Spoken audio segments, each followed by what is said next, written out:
So ఈ 17 ప్రాబ్లంలో ఏమిచ్చాడు, prove that roots of x minus a into x minus b is equals to h square are always real అని మనం prove చేయాలి. So ఇక్కడ ఏంటి మనకి ఇచ్చింది, ఇది ఒక ఈక్వేషన్ ఇచ్చాడు, వీటి రూట్స్ రియల్ అని చూపించాలి అంటే దాని మీనింగ్ ఏంటి తెలుసా, రూట్స్ ఆర్ రియల్ ఎప్పుడు వస్తుంది అంటే B square minus 4ac value greater than or equals to 0 ఉన్నప్పుడు రియల్ అవుతుంది. ఎప్పుడు ఇమాజిన్ ఉంటుంది, మనం ఆల్రెడీ మనకు తెలుసు డిస్క్రిమినెంట్, ఆ డిస్క్రిమినెంట్ వాల్యూ లెస్ దెన్ 0 ఉన్నప్పుడు మనకు ఇమాజిన్ ఉంటుంది. కాబట్టి ఇది తీసుకోవాలి మనకు, బీ స్క్వేర్ మైనస్ 4ac అనేది గ్రేటర్ దెన్ ఆర్ ఈక్వల్ 0 కావాలా.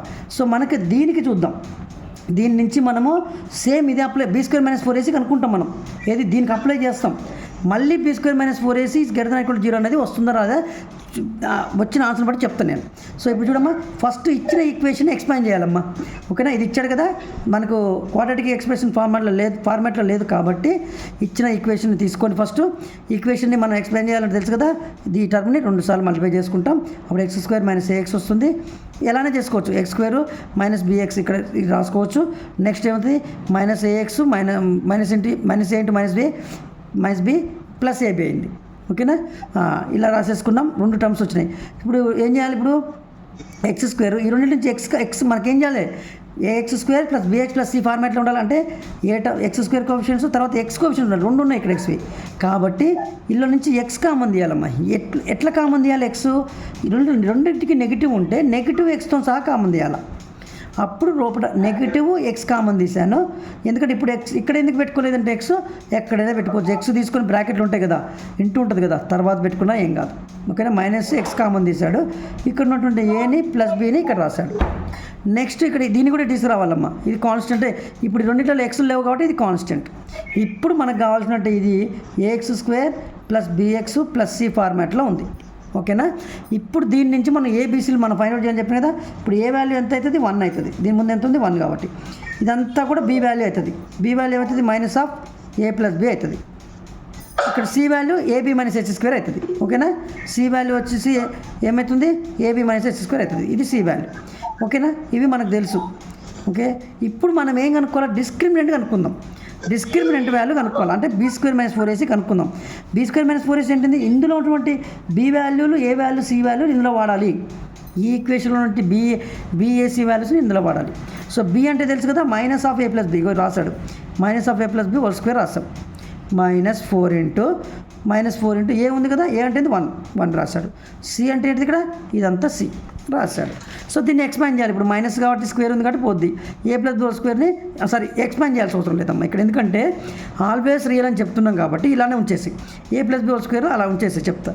-4ab, ఓకేనా. -4 ఇంటూ ఏబీ -4ab, ఇక్కడ ఏమవుతుంది, మైనస్ ప్లస్ 4h స్క్వేర్ అవుతుంది, ఓకేనా. సో మనకి ఇక్కడ చూడమ్మా, a plus b whole square -4ab formula ఏమవుతుంది తెలుసా, a minus b whole square అవుతుంది. ఇది ఫార్ములా, నువ్వు ఎక్స్పాండ్ చేయి కనుక్కుంటే తెలుస్తుంది. ఇప్పుడు ఇది ఉంది కదా, a square plus b square plus 2ab, అక్కడ ఏది ఉంది -4ab ఉంది. ఈ రెండింటిని సింప్లిఫై చేస్తే వస్తుంది -2ab వస్తుంది.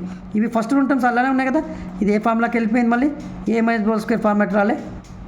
సో కాబట్టి దీన్ని ఈ రెండింటి బదులు మనము a minus b whole square రాసుకోవచ్చు.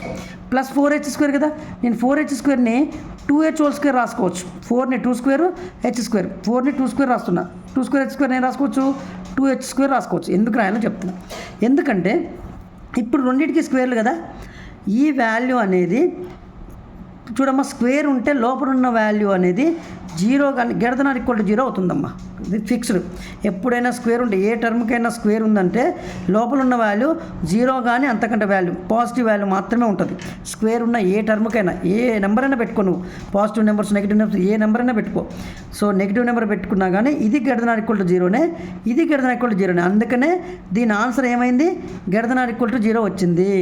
అంటే ఇప్పుడు బీ స్క్వేర్ మైనస్ 4ac ఏమొచ్చింది, ఇది ఇచ్చిన వాల్యూస్ని బట్టి మనకి ఇచ్చిన ఈక్వేషన్ బట్టి ఏబీసీ వాల్యూస్ తీసుకుంటే మనకి ఈ ఫార్మాట్ వచ్చింది.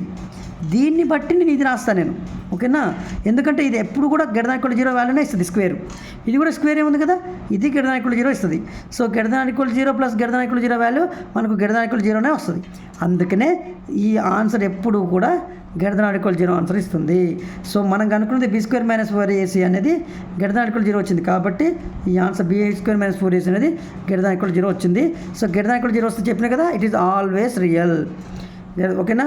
అదే సపరేట్గా మనం స్టడీ చేస్తాం ఈక్వల్ 0 వస్తే రూట్స్ రియల్ ఈక్వల్ అవి ఇక్కడ జస్ట్ వాటి రియల్ గురించి అడుగుతున్నాడు కాబట్టి ఈక్వల్స్ ఉన్నప్పుడు రియల్ ఉంటుంది, గ్రేటర్ ఉన్నప్పుడు కూడా రియల్ వాల్యూస్ వస్తాయి, ఓన్లీ లెస్ దెన్ ఉన్నప్పుడే ఇమాజినరీ వస్తుంది. సో ఇది b²-4 ఒకవేళ వాడు ఇమాజినరీ ప్రూవ్ చేయాలనుకో మనకు వచ్చే ఆన్సర్ ఎలా రావాలా, లెస్ దెన్ అయి ఉండాలా, అప్పుడు మన ప్రూఫ్ అయినట్టు. ఇక్కడ అడిగింది జస్ట్ రియలే కాబట్టి >0 ప్రూవ్ చేయాలా. జస్ట్ నేను b²-4 వేసి కనుక్కుంటే ఇక్కడ వరకు చేశాను, దీన్ని బట్టి నేను చెప్పా ఇది >0 వస్తుంది ఆన్సర్ అని. ఓకేనా, ఎందుకంటే బికాస్ ఆఫ్ స్క్వేర్స్ వల్ల. స్క్వేర్స్ ఎక్కడ వచ్చినా సరే ఆ వాల్యూ >0 వస్తుందని గుర్తుంచుకో. సో అర్థమైందా శాన్వి?